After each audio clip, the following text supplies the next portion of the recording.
ভারতের অন্যতম প্রাচীন টালা ট্যাঙ্কের সংস্কারের কাজ অবশেষে শেষ হলো। দীর্ঘ 4 বছর ধরে চলল এই ট্যাঙ্কের সংস্কারের কাজ।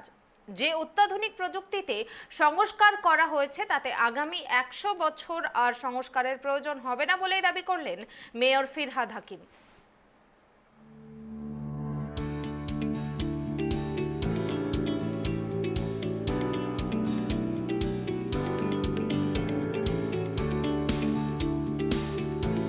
1911 সালে পদ্মা থেকে গঙ্গার জল শোধন করে রাখার জন্য তৈরি হয় টালা ট্যাঙ্ক।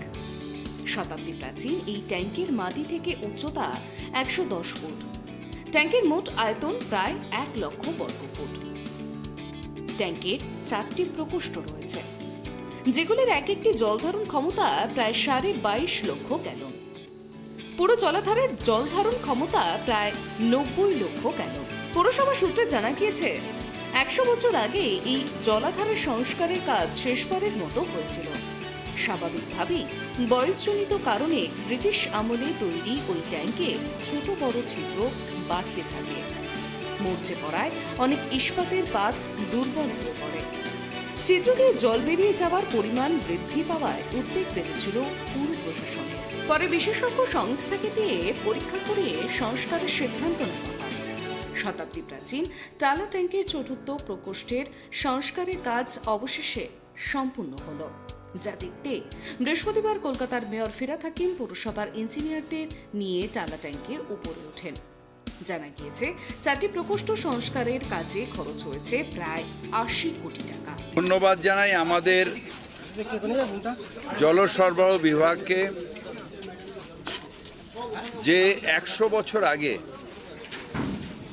1911 সালে এই টালা ট্যাঙ্ক তৈরি হয়েছিল। ইংল্যান্ড থেকে স্টিল নিয়ে এসে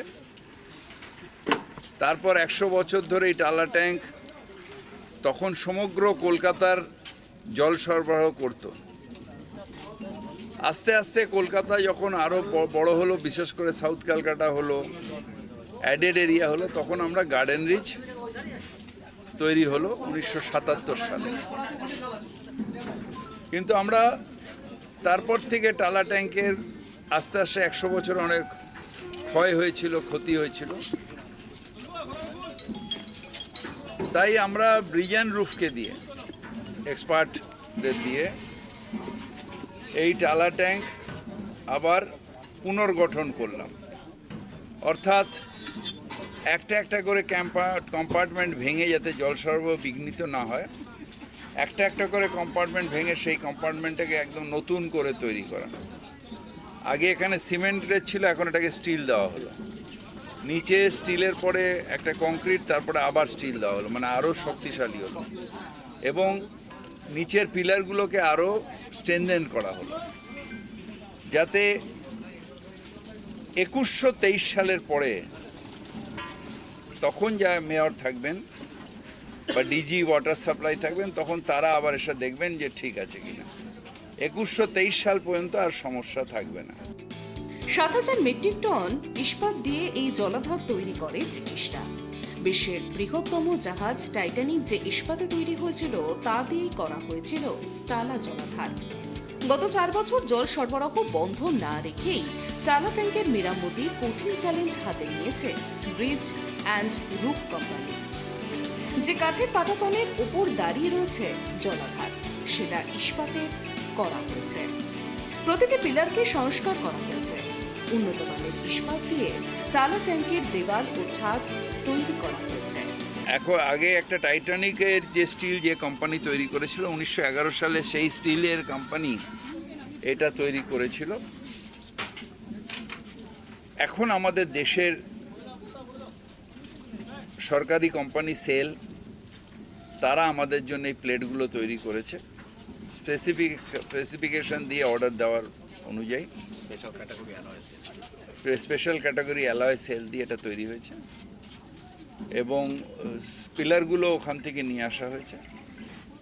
4 বছর ধরে এই কাজটা হয়েছে। মালটা যারা আমরা অর্ডার দিচ্ছি, যখন অর্ডার দিচ্ছি তখন 1 বছর মতন লাগে এটা ডেলিভারি দিতে। তো আজকে এটা সম্পূর্ণ হলো। এখন আমাদের চালার 4টে কম্পার্টমেন্টে, তার মানে প্রায় 10 মিলিয়ন গ্যালন জল ধরে রাখবো, এটাকে দেব, আবার ওই জলটা আসবে, আবার সেটাকে ধরবো, আবার দেব। দক্ষিণ উত্তর কলকাতার বিস্তীর্ণ অঞ্চলে এবং কিছুটা দক্ষিণ কলকাতাতেও, কারণ আমাদের চেতলায় তো আগে টালার জলই খেতাম ছোটোবেলা, চান করতাম ডিপ টিউবওয়েলের জল, আর খাবার জন্য একটা টালার জল ছিল। আর সেন্ট্রাল ক্যালকাটা আর নর্থ ক্যালকাটা তো বটেই, আরও বেশি জল সরবরাহ ভালো হয়ে যাবে। বা অনেকটা বেশি সময় লাগলো মাঝে করোনা এবং করোনা ছিল, আমপান ছিল, কিন্তু তার মধ্যেও আমাদের ধন্যবাদ জানাই ব্রিজ অ্যান্ড রুফকে, তাদের সব কর্মচারী এবং আমাদের ওয়াটার সাপ্লাই কনস্ট্যান্টলি কাজ করে এটা 4টে ট্যাঙ্ক 4 বছরে শেষ করলো। এটা খরচা হয়েছে 80 কোটি টাকা। আর যাদবপুর ইউনিভার্সিটির সাজেশনে এবং ওদের প্ল্যানে তৈরি হয়েছে। আর এটা করেছেন ব্রিজ অ্যান্ড রুফ, আর তত্ত্বাবধান করেছেন আমাদের water supply department, mainly Mainak Mukherjee DG, তার নেতৃত্বে, এবং সবাই মিলে এটা। এদিন মেয়র ফিরহাদ হাকিম দাবি করেন আগামী 100 বছর এই প্রাচীনতম জলাধারের কোনো সংস্কার করতে হবে না। ক্যামেরায় বরুণ ভান্ডারীর সঙ্গে দেবযানী সরকারের রিপোর্ট, ট্রাইব টিভি, কলকাতা।